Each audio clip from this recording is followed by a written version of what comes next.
Hey, everybody. Brian Zielinski here with another edition of Connected Insights.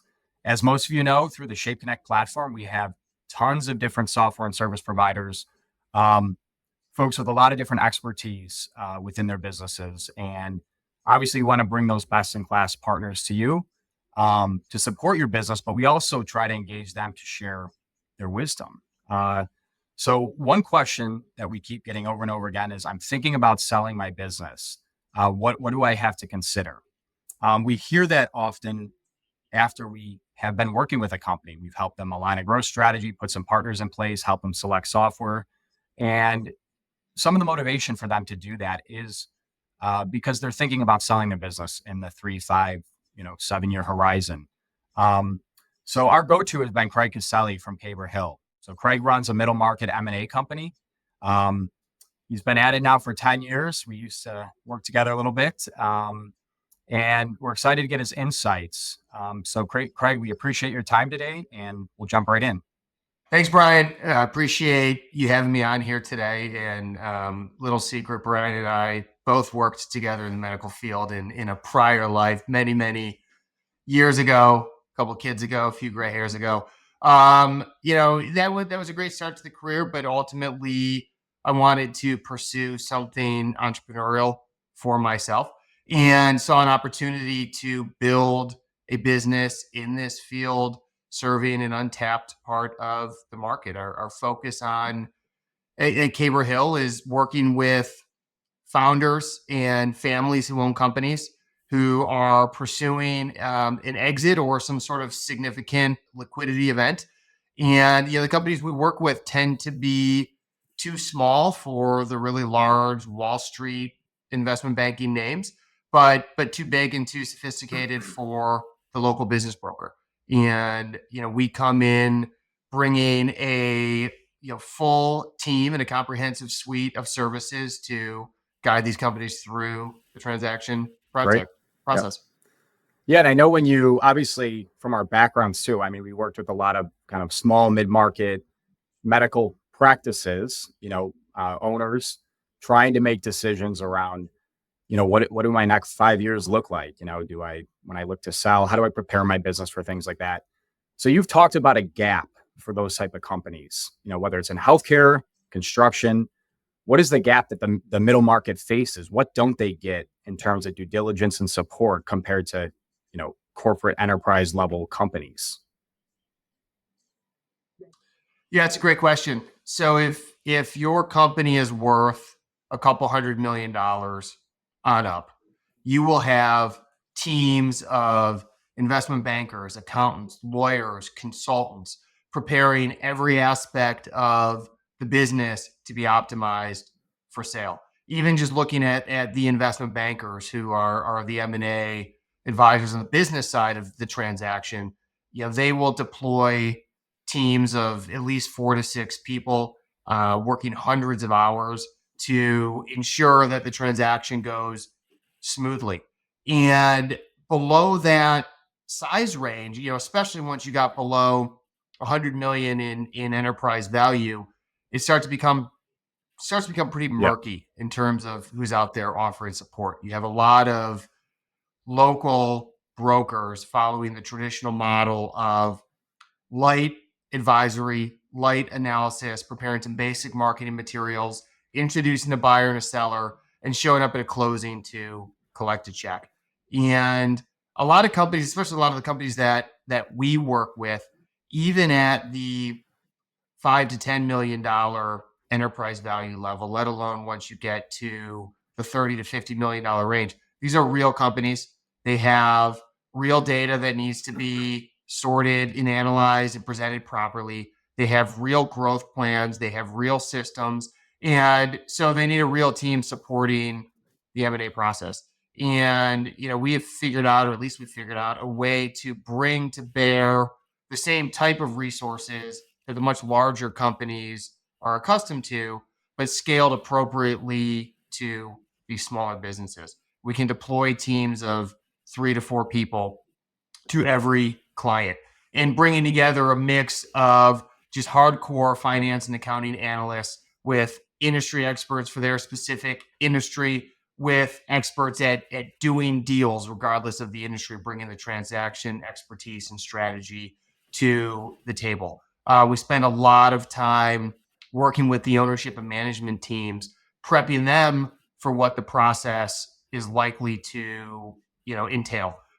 Good, bad, and ugly about their company and about their, prospects in a sale process. And we're doing that before going to market and then working hand in hand with them and with their other service providers all the way through up to the closing. So it's very white glove.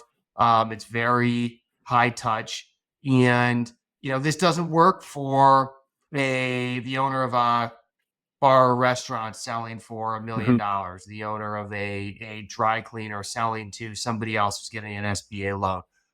But once you hit a certain size and you're in an industry that is more complex, be it healthcare like you mentioned, or some areas of business services, some higher tech manufacturing, you really need, you have a buyer pool that is going to be more sophisticated, and so you need those resources on your side of the table. Sure. Yeah.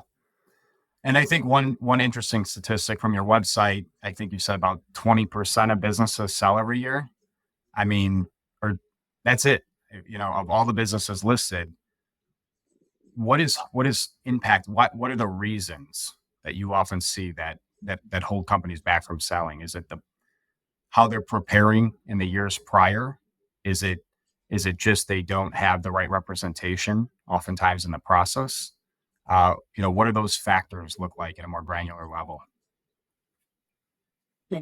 So lack of preparation is absolutely the biggest factor. And you can bifurcate that into the lack of the company's preparation. So do they have the proper systems and processes in place to make them an attractive acquisition target? Do the financials actually attract outside interest? In addition to the systems, but then you can also look at the owner themselves, and are they prepared mentally? The biggest deal killer, and there are numerous surveys out there that support what I'm about to say. The biggest deal killer out there is an owner who has unrealistic expectations. Those expectations may be simply about valuation. They think their business is worth more than it is and can never align with a buyer on an appropriate value. It could be about the deal structure or some other expectations of the owner. In a lot of industries, the owners, in order to maximize value, need to stay on and keep working in the business for a few years after selling. Not all owners want to do that. And so reconciling that can take some time. The unwillingness to agree to certain terms like post-sale employment might not make the business unsellable, but makes it unattractive to a certain set of buyers and may cause a process to redirect in a different direction. But ultimately, the average owner doesn't think about the sale far enough in advance to prepare themselves mentally for everything that is involved in the sale process beyond just what they need to do preparing the company. Sure. Yeah, and I think one part of what you brought up too is always interesting, and I think more important than ever is, the operations. You talked about the operations, maybe the tech stack, the ability to get financial information more or less in real time. Um, we have two partners in our business that have gone through sales and have talked about, what the value of that is. And I know that's not a quantifiable piece, but what does it look like for a company to become acquisition ready? I think that's an interesting thing. And how often do you see companies having to kind of do that? Then do they have to take a timeline horizon of, maybe 2-3 years out to kind of get the business into the right shape from an operations and technology standpoint? We could talk about this for hours, so I'll try to keep it brief. But if we just look at financials and technology to start.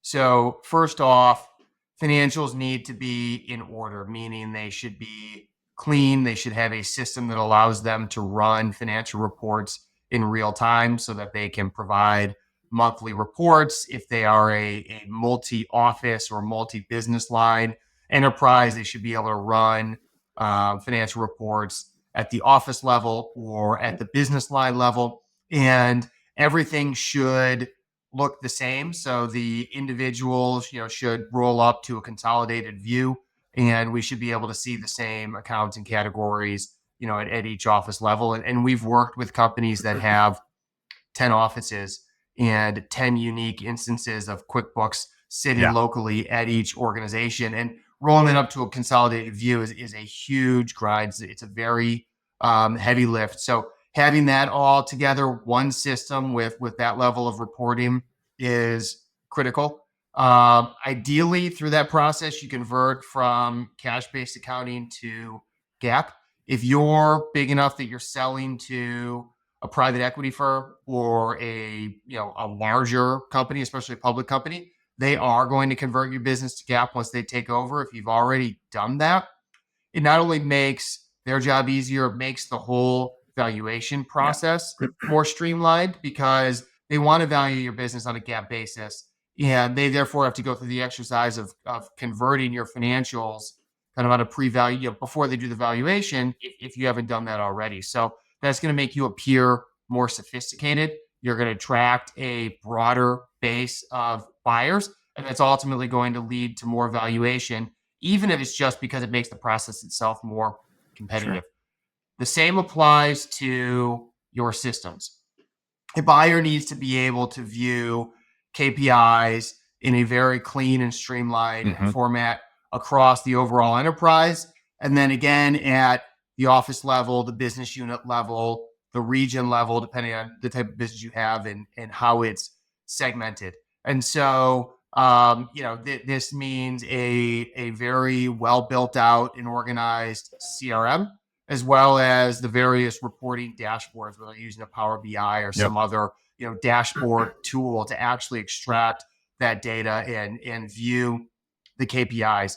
And just like with the financials, you allow a buyer to understand the business and understand what's going on, and the fact that it's coming from a certain system that's well organized and well integrated across the enterprise adds credibility to your company and to the data that you're sharing. And make no mistake, any sophisticated buyer, if you do not have this in place, one of the first things they're going to do is upgrade the tech stack and convert the business onto whatever platform they plan to operate for the next 5+ years. And if they have to do this once they take over and it's not already done for them, that is a real expense. And they will discount the valuation in some way proportionate to that expense. This also means they have to spend at least 6 months post-transaction on this integration and migration.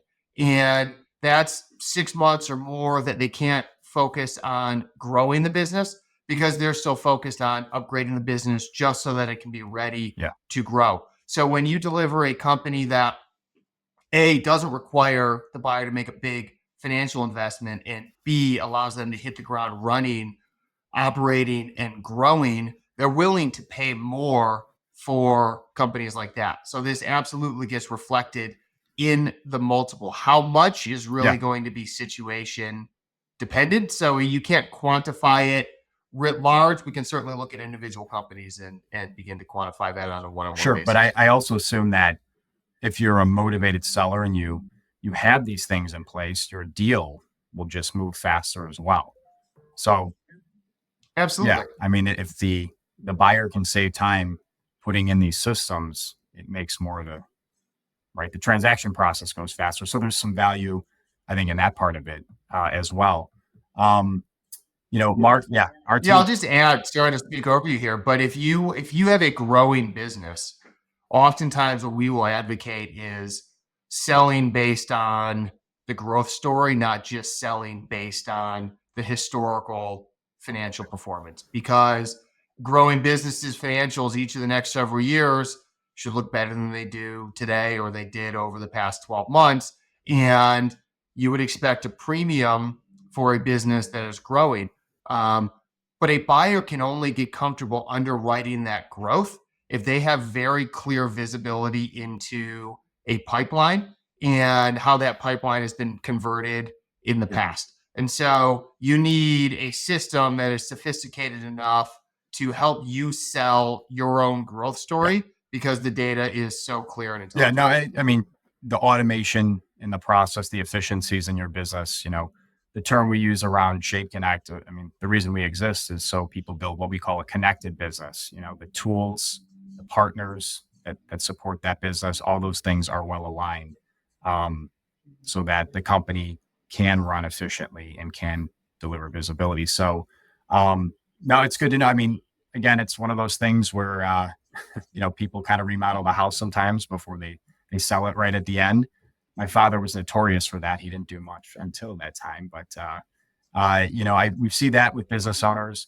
But it also, I think doing those things a few years ahead of the sale give you an opportunity to even maybe earn more money. I mean, if you're putting in these systems, things are going to improve operationally. You can capitalize on that even, while you're building your valuation. I think you realize some extra profitability and those type of things. So, yeah, it just seems like modernization.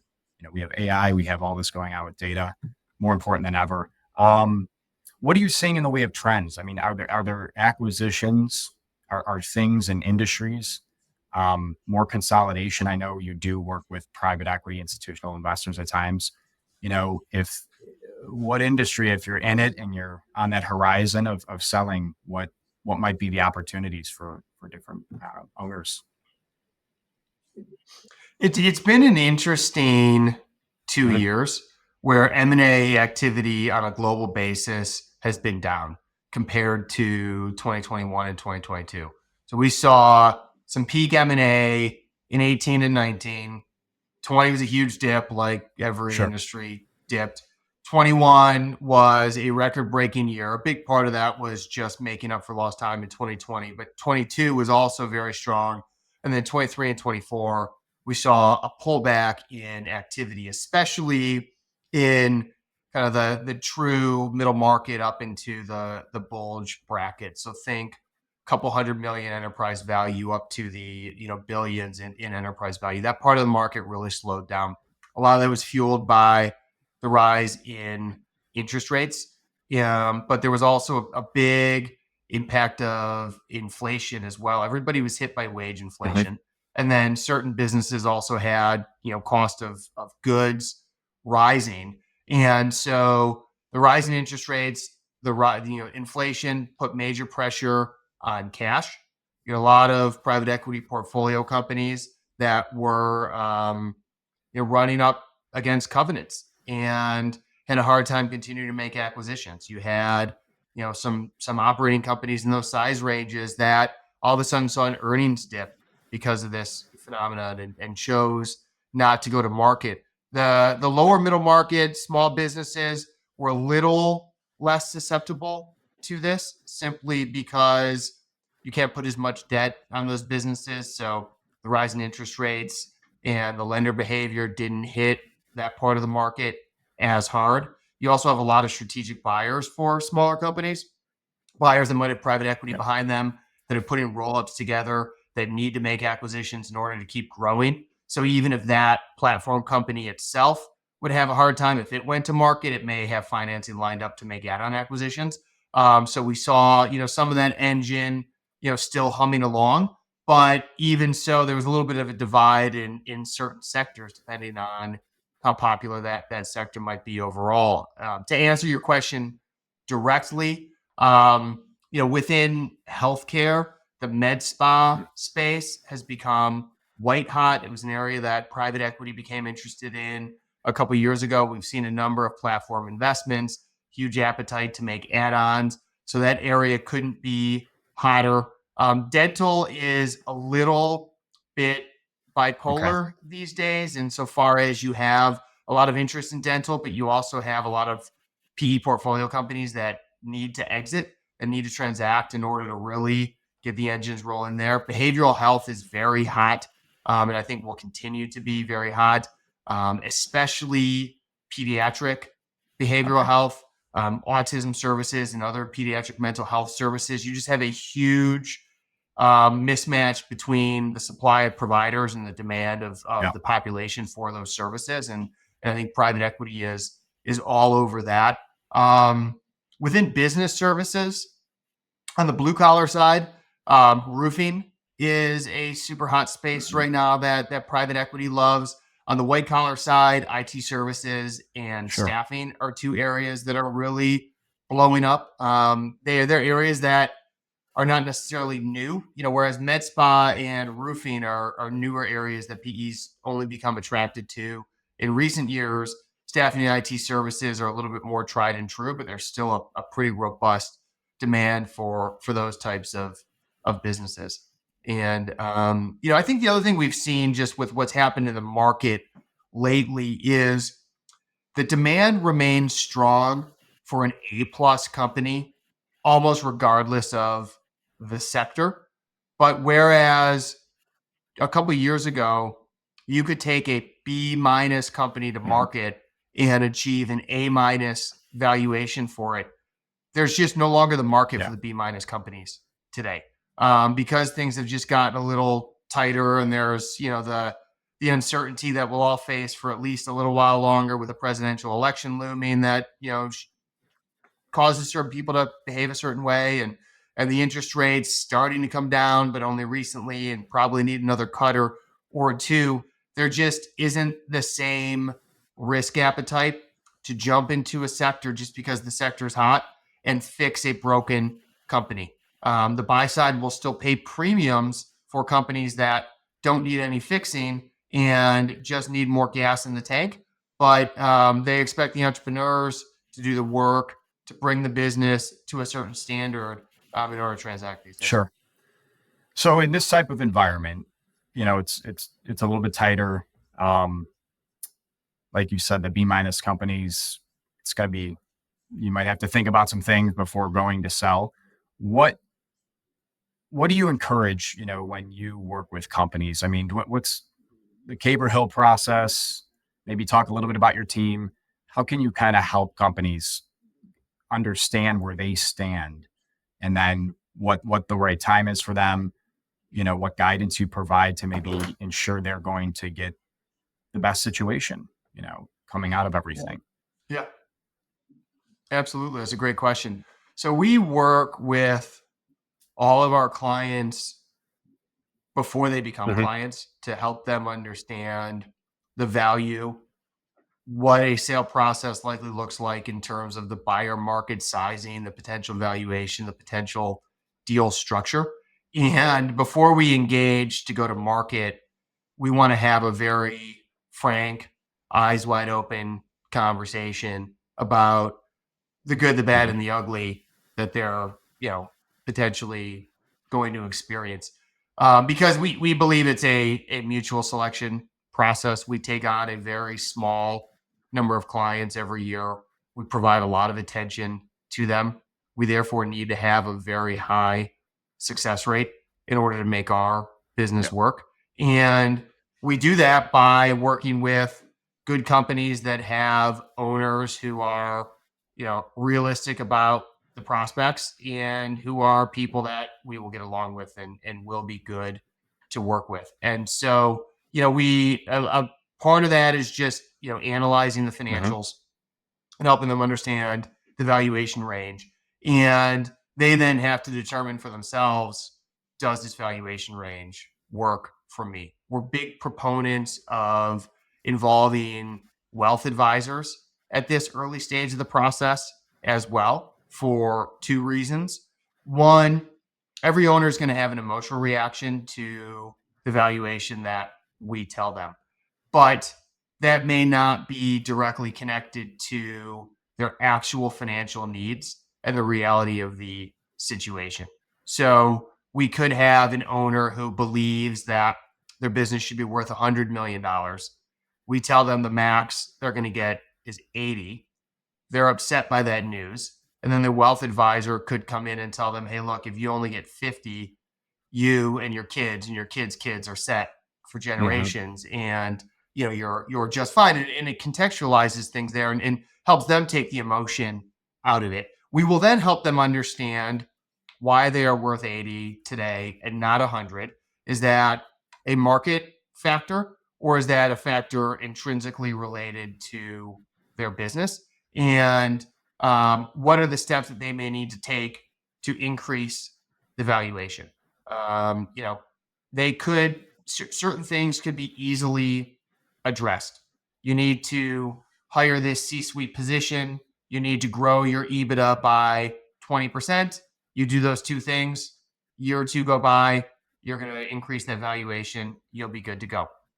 It could be something else like a customer concentration issue. If you have one customer that makes up 40% of your revenue, and you've been growing on the back of that customer, that's going to be a real deal issue. And, you know, it's either going to discount the valuation or at least make part of the valuation contingent on that customer continuing to perform. Well, I would never encourage somebody to go fire that customer, but I do want them to fully appreciate how a buyer is going to look at that aspect of their business, put themselves in that buyer's shoes so that when they get to the negotiations and this gets called out, they're properly prepared for it. They have the right answers. Maybe they've put the right contract in place or otherwise brought the customer along through the process so that, you know, it is super seamless. Sure. Yeah. No, I think this gives us a good overall understanding of, you know, what the market looks like right now and the foundations, you know, right, that companies need as they're preparing. I mean, we've seen people do some unbelievable things, transformations in the last few years, you know, with the mindset of, you know, one, improving the business is valuable from a morale standpoint. I mean, we see owners do it because they know there's a sense of if I can get my growth strategy right and I can get those operations streamlined with technology processes, that just organically makes the business better. But a lot of them do that at the time in which they are looking into the horizon, saying, "I may want to sell," and you know, I think we're seeing, you know, a good mentality, a mentality that even pre-COVID didn't exist. I feel like now post-COVID, there was something to the way we digitize, move to the cloud, all these different things to kind of optimize a business. Um, you know, what other thoughts do you have? You know, just kind of companies I hear, right? You should have an exit strategy in mind, even when you start the business. Um, is there anything else they should do now to you encourage them to start to build relationships with someone like you even now, you know, build relationships, really lock in on a good accounting partner, lock in on a good, you said wealth management. Are there any other kind of final steps or takeaways you would have for a company? So you made an interesting point about a minute ago. A good exit strategy is really just a good business strategy, and you know, preparing yourself for sale will make your company run more smoothly. It will likely improve your employee engagement and morale. It will likely improve your profitability. Maybe change your perspective on Yep. selling the business once you get it optimized to a certain point. Um, if you ask a private equity investor the things that they do to prepare their own companies for sale. And we actually have some content about this ourselves that is being published, I think, this week. So I'll make sure to provide you a copy so you Yeah. can share it with your clients as well, Brian.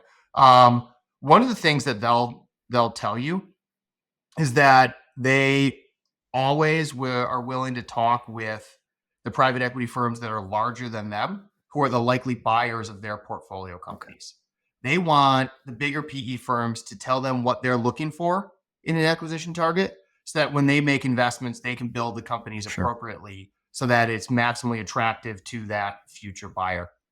Entrepreneurs should really approach things more different, you know, no Yeah. differently. They should, if they're receiving unsolicited inquiries from buyers, it's worth taking a call or two. Hmm. I don't think they need to take every single one or devote a ton of their time to it, but it's worth taking a call or two, find out what the buyer market is like, how they're approaching acquisitions and integrations, what they really see as being the most valuable in their target companies. Another thing the PE community will tell you is they never sell one of their portfolio companies on their own. They always bring in investment bankers to sell the companies for them. It gives them a level of objectivity. They're bringing in dedicated resources who can commit the time so it doesn't tie them up from the highest, best use of their own time. And they're bringing in resources who really, really know the space and the buyer universe. And when entrepreneurs take a call from a buyer, one of that buyer's jobs is to get that entrepreneur to move through the sale process without engaging the proper advisory team around them. Because the buy side can benefit from a huge asymmetry in knowledge, data, and experience because they're professional buyers. The average entrepreneur will sell a company once in their life. They're going up against somebody at the negotiating table who's probably bought 100, if not several hundred companies. You can't possibly compete fairly in that environment. And so you need the right team around you to level the playing field. And that is, the M&A advisory, the legal, the accounting, and then, weaving in wealth on the personal side. And, the accounting team coming in early can help ensure the books are ready, the reporting is streamlined, that you'll be able to make it through the buyer's audit cleanly. The legal team coming in early can ensure not only do you have all the documentation in order for diligence, but that your legal entities are all properly structured. Your internal documents reflect goals. This is a big thing for partnerships and family businesses. You may find that there are a lot of verbal agreements between co-owners that are not properly documented. And it's going to get ugly in the sale process if that's not all buttoned up before you go to market. The wealth side, in addition to just helping you understand, the needs and how evaluation impacts your life, they can do a lot on the kind of estate planning, charitable giving planning side of things to allow you to transfer wealth to younger generations in a more efficient manner or to otherwise mitigate taxes, because you will pay a big tax bill when you sell a company. It's unavoidable. But with proper planning, you can certainly, reduce the amount of tax that you pay. So all of these professionals will help you better position yourself to go through the sale process. Craig, this has been hugely helpful. I mean, as I mentioned to you before, and we have companies that you have now engaged with, answered questions for. As we go in and do kind of our job, which companies come to us, they look for, we basically help them with, how do we create a standardized mechanism or way to grow your business with the right service providers? How do you get the right software tools in place to be automated, to have the right data? Inevitably the questions come up, I'm thinking about selling. Do you know someone? How do we go about this process? I can't think of an instance in which, somebody has mentioned that they're looking to sell their business and haven't asked, do you know someone that can guide me? So, we appreciate you sharing time to kind of give us a sense of what to think about, and where the market stands today. Um, uh, we will ensure people get your contact information kind of after we get everything published here. But knowing the Caber process, and I know you have a pretty good team of diversified experts in different fields. Clearly there's advantages for engaging a firm like yours. So once again, we appreciate the time, and we need to do this again soon. Post election, things will change, something happens, and we got to keep everybody up to speed. Yeah, thanks for having us. Our door is always open. We're happy to talk with any business owner that's thinking about this and has questions. If we're not the right fit, we have a pretty broad, even global network of other firms like ours that have expertise in different geographies, different industry areas, that focus on different size ranges. So if it's not us, we can likely make a connection of a firm that is better suited. And I promise that any business owner that calls us will leave the conversation with some important takeaway. Whether we work together beyond that or not, our goal is to always add value, especially if they're your customers. We love the Shape Connect community and are happy to help any way we can. Excellent. Thank you once again, Craig. We will talk with you soon.